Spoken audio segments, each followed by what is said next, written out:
الحمد لله حمدا كثيرا طيبا مباركا فيه، ملء السماوات وملء الأرض وملء ما شئت من شيء بعد.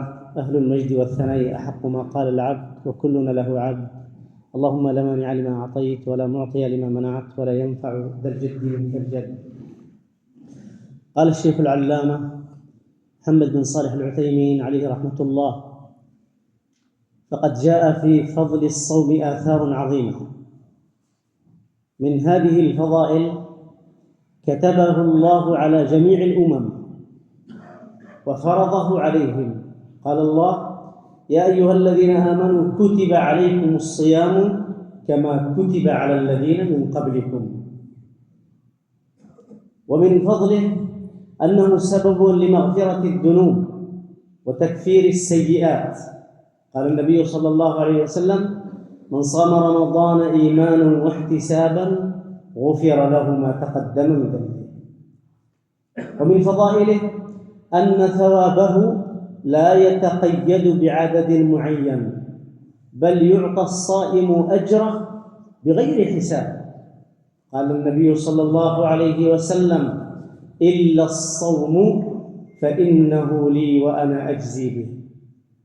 ومن فضائله أنه يشفع لصاحبه يوم القيامة.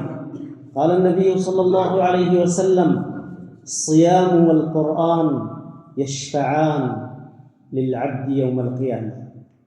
وهكذا في بداية الأمر فرض الصيام على مرحلتين.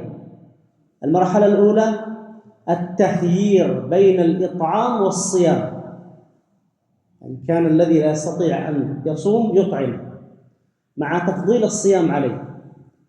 والمرحلة الثانية تعيين الصيام بدون تخيير، فرضه الله: فمن شهد منكم الشهر فليصم.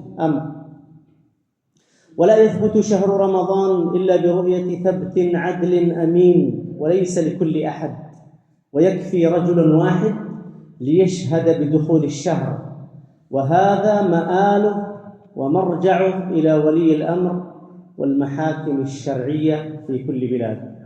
اللهم وفقنا لاتباع الهدى وجنبنا أسباب الهلاك والشقاء، واجعل شهرنا هذا لنا شهر خير وبركة، وأعنا فيه على طاعتك وجنبنا طرق معصيتك، واغفر لنا ولوالدينا ولجميع المسلمين برحمتك يا أرحم الراحمين. صلى الله وسلم على سيدنا محمد وعلى آله وصحبه وسلم.